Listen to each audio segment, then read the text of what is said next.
Você sabe calcular o seno ou cosseno de ix? Se você já estudou trigonometria e já estudou números complexos também, você tem tudo o que você precisa para saber calcular o seno e o cosseno de algum múltiplo da unidade imaginária, tá? Como que a gente vai fazer isso? Para quem já estudou números complexos, vocês provavelmente já aprenderam a escrever as funções trigonométricas em termos de exponenciais, utilizando a unidade imaginária dessa forma aqui, tá? E se vocês sabem isso, né? Ou se vocês não sabem, pelo menos dá para provar isso aqui rapidamente, né? A forma exponencial dos números complexos é e elevado a ix, né? Isso que é igual ao cosseno de x mais i vezes o seno de x, tá? Então, por exemplo, se a gente quiser saber quanto que vale o cosseno de x, vamos fazer o seguinte, a gente quer sumir com esse termo aqui. Então, o que eu vou fazer? Eu vou somar um mais e elevado a menos ix aqui. Porque desse lado, como que vai ficar? Aqui vai ficar um mais... Eita! Vai ficar um mais um cosseno de menos x, tá? E aqui vai ficar um mais um i vezes o seno de menos x. E como o cosseno é uma função par, o cosseno de menos x é exatamente igual ao cosseno de x. E o seno, como é uma função ímpar, o seno de menos x é igual ao menos o seno de x. Então, esse vai cortar com esse, e aqui vai ficar 2 cosseno de x. Né? Eu só vou pagar esse resto aqui. E como a gente quer saber o valor do cosseno, bastaria dividir os dois lados da equação por 2 e a gente vai chegar exatamente naquilo ali. E vocês podem fazer para o seno também, porque vai dar no mesmo. Tá? Vai dar exatamente tudo igual aqui. Bom, sabendo que as funções trigonométricas podem ser escritas na forma exponencial dessa maneira aqui, o que a gente vai fazer? Ó, vamos criar duas novas funções arbitrárias aqui, tá? Eu vou criar uma f de x, que vai ser igual a um e elevado a x mais um e elevado a menos x sobre 2. Eu simplesmente peguei o cosseno e eliminei a unidade imaginária do expoente. Vocês já vão entender o porquê. Na verdade, não tem muito um porquê. Eu vou construir uma matemática nova do zero aqui, tá? A matemática inteira é construída partindo de certos pontos e a partir dessa hipótese, basicamente, a gente constrói usando um raciocínio e chega em uma tese, chega em uma matemática redonda. Então eu vou construir uma nova matemática aqui do zero. Vou criar duas novas funções arbitrariamente e ver onde que ela vai me levar. Porque vai me levar num lugar bem legal, vocês vão ver. Eu simplesmente vou eliminar o i, tá? E eu vou criar uma g de x igual a um e elevado a x menos um e elevado a menos x sobre 2, tá? Sem o i no denominador também, tá? Agora, olha só.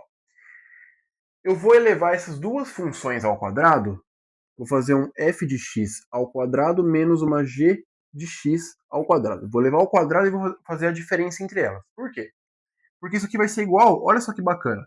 Isso aqui ao quadrado vai dar um e elevado a 2x, né? Mais duas vezes o primeiro pelo segundo, duas vezes isso, né? E elevado a x vezes e elevado a menos x, dá 1, né? Porque são inversos, então aqui vai ficar um mais 2, mais um e elevado a menos 2x, tá? Que é o último termo ao quadrado, e tudo dividido por 4, porque é 2 ao quadrado no denominador.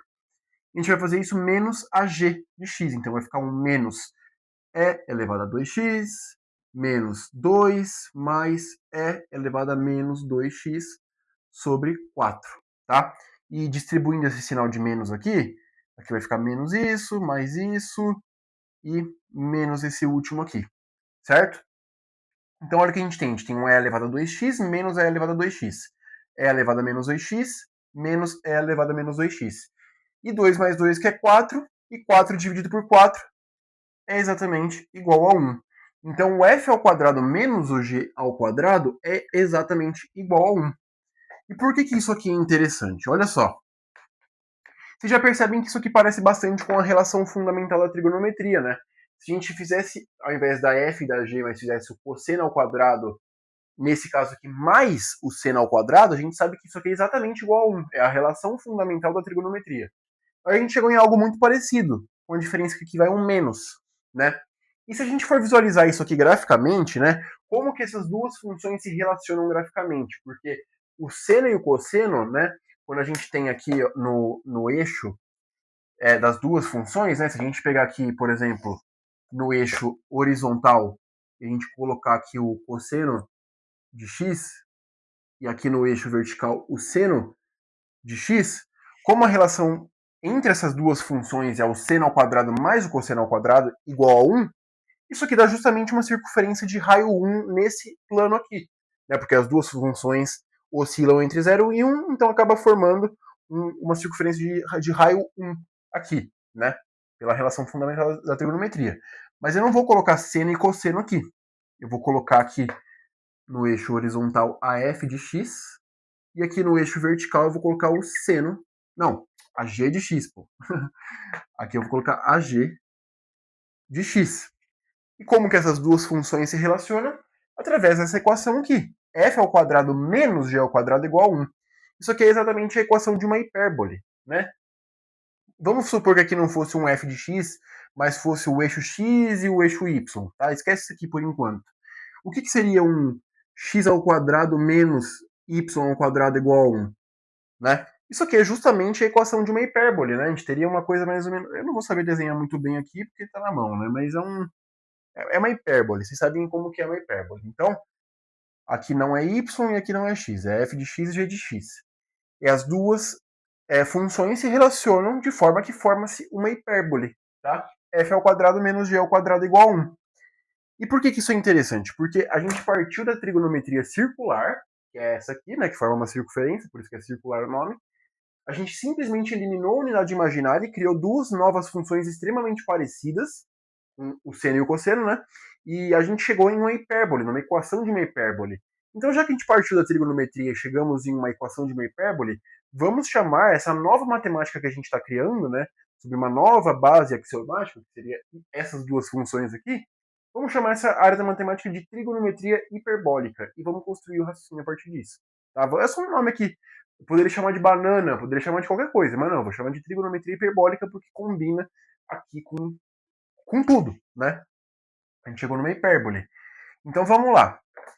Já que a gente chamou essa nova área de trigonometria hiperbólica, caramba, a luz está ficando mais fraca, mais forte. Vamos chamar a função f, vamos chamar ela de outra coisa, vamos chamar ela de cosseno hiperbólico. Por quê? Vou denotar assim, ó, cos h. Por que cosseno hiperbólico? Porque, pô, a função f e a função cosseno são muito parecidas, com a única diferença de uma unidade imaginária no expoente, certo? E a função g parece muito com o seno, então eu vou chamar o g de seno hiperbólico. Pode ser? Deu para sacar a ideia, mais ou menos?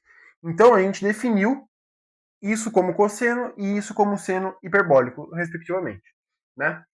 E, bom, vamos lá. O que a gente quer calcular aqui não é isso, a gente quer calcular o seno e o cosseno de ix. Então vamos pegar a nossa definição do cosseno ali e vamos substituir o x por ix. Então quem que vai ser o nosso cosseno de i vezes x? Vamos substituir o x por ix. Então a gente vai ter um e elevado a i vezes o nosso x, que agora vai ser ix, tá? E somar aqui com e elevado a menos i vezes o ix. Tudo dividido por 2. Beleza? Bom, i vezes i é i ao quadrado, que é igual a menos 1. Então aqui vai ficar simplesmente um menos x.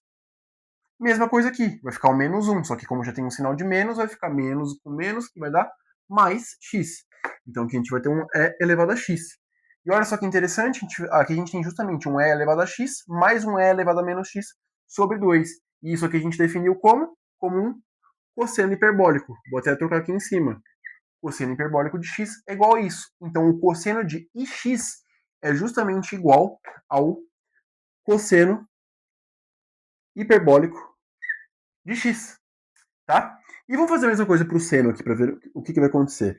O seno de ix é igual ao e elevado a i vezes ix, que vai dar i ao quadrado, né, que é menos 1. Então já vou colocar aqui direto um menos x, menos um e elevado a mais x agora, no nosso caso, né? Tudo dividido por 2i, tá? Só que olha só que interessante. Eu posso fatorar um sinal de menos aqui. Então aqui eu vou colocar menos e aqui eu vou colocar mais.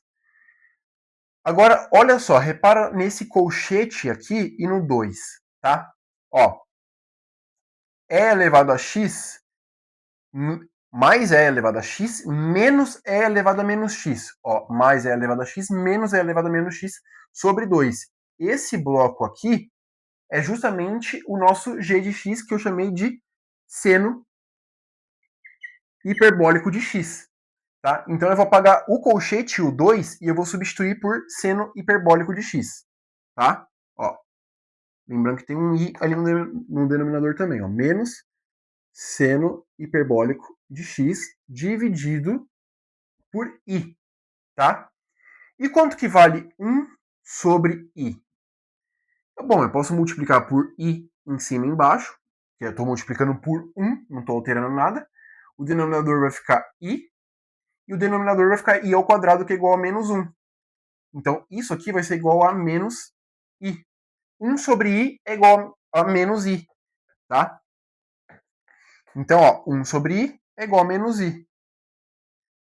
Com esse menos aqui vai ficar mais. Então, vai aparecer simplesmente um i ali no numerador. Então, o seno de ix é igual a i vezes o seno hiperbólico de x, tá?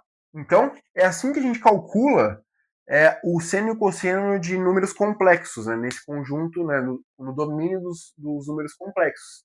A gente tem que definir essas duas novas funções, tá? E isso aqui é justamente a matemática que aparece na relatividade restrita na física, tá? Você tem que aprender isso para estudar relatividade restrita bem, é muito importante. E, pô, eu vou deixar até como lição de casa aqui, para quem estudou trigonometria bem, vocês conseguem desenvolver toda a matemática sozinhos a partir disso, tá? Essa aqui é a relação fundamental da trigonometria hiperbólica e, pô, com essas definições dos exponenciais aqui hiperbólicos, vocês conseguem deduzir qualquer equação da trigonometria hiperbólica. O seno e o cosseno da soma, do arco duplo, as fórmulas de Werner da trigonometria hiperbólica, tangente do arco enésimo, tangente hiperbólica do arco enésimo, qualquer coisa. Entendeu? Então, quem quiser aí se divertir com a matemática, igual eu fiz, eu construí toda a trigonometria hiperbólica sozinho, apenas partindo dessa base aqui, né? Então, é realmente muito legal fazer isso sozinho. Eu recomendo para vocês, é realmente muito legal. E se caso vocês tenham alguma dúvida, pode deixar aqui nos comentários, ou com dúvida sobre qualquer coisa. Pode deixar alguma sugestão de vídeo, o que vocês acharam desse vídeo, e deixa o like e se inscreve aí também para me incentivar a fazer mais vídeos como esse. E é isso. Valeu, falou e até a próxima.